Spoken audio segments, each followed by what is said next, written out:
स्वर्णपुरी एक प्राचीन राज्य समृद्धि और शांति से परिपूर्ण था।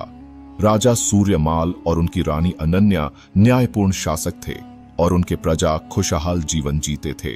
परंतु इस शांति को एक अंधेरे बादशाह कालेराज ने चुनौती दी। कालेराज अपनी बढ़ती महत्वाकांक्षाओं से प्रेरित होकर स्वर्णपुरी को अपने साम्राज्य में विलय करने की योजना बना रहा था। एक दिन एक बुद्धिमान साधु राजा सूर्यमाल के दरबार में पहुंचे। उन्होंने राजा को एक गंभीर चेतावनी दी। महाराज, कालेराज की सेना शीघ्र ही स्वर्णपुरी पर आक्रमण करने वाली है। उसकी सेना अत्यंत शक्तिशाली है और आपकी तैयारी के लिए समय कम है। राजा सूर्यमाल ने साधु की चेतावनी को गंभीरता से लिया और तुरंत अपनी सेना को युद्ध के लिए तैयार करने का आदेश दिया। कालेराज ने अपने विश्वास पात्र सेनापति दुर्जन के साथ मिलकर एक खतरनाक योजना बनाई। दुर्जन ने एक खूबसूरत जासूस रोशनी को स्वर्णपुरी में भेजा। रोशनी का असली मकसद स्वर्णपुरी की सुरक्षा के रहस्यों को जानना था।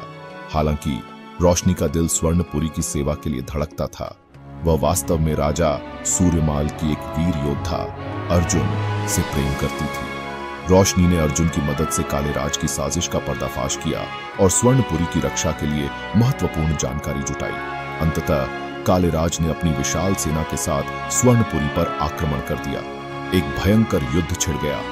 अर्जुन अपनी बहादुरी और चतुराई से दुश्मन सैनिकों का डटकर सामना कर रहा था, परंतु युद्ध का रुख लगातार बदल रहा था। इसी बीच एक रहस्यमयी व्यक्ति, जिसे दिव्य दृष्टा कहा जाता था, युद्ध के मैदान में प्रकट हुआ।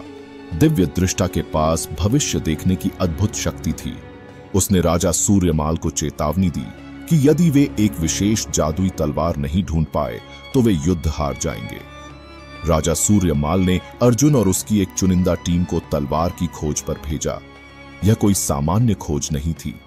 अर्जुन और उसकी टीम को घने जंगलों, खतरनाक पहाड़ों और रहस्यमयी गुफाओं से होकर गुजरना पड़ा। उन्होंने राक्षसों, भूतों और जादुई प्राणियों का सामना किया। अंततः कठिन यात्रा के बाद उन्होंने वह जादुई तलवार ढूंढ निकाली। हालांकि तलवार एक जटिल जादुई जाल में फंसी हुई थी, जिसे उन्हें पहले तोड़ना पड़ा। अर्जुन और उसकी टीम तलवार लेकर युद्ध के मैदान में वापस लौटे। जादुई तलवार की शक्ति से अर्जुन ने दुश्मन सैनिकों को परास्त करना शुरू किया। कालेराज की सेना का मनोबल टूटने लगा। अंततः कालेराज की सेना को पूरी तरह से पराजित किया गया और स्वर्णपुरी की रक्षा हो गई। युद्ध के बाद स्वर्णपुरी में जश्न का माहौल छा गया। राजा सूर्यमाल ने अपने राज्य के लोगों को एकत्रित किया और उन्हें संबोधित किया। उन्होंने कहा कि इस विजय का श्रेय न केवल सेना की बहादुरी को जाता है, बल्कि एकता, विश्वास और साहस को भी जाता है।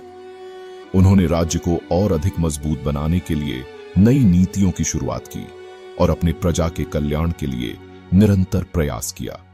अर्जुन और रोशनी भी विवाह बंधन में बंधे और एक सुखी जीवन जिया। इसका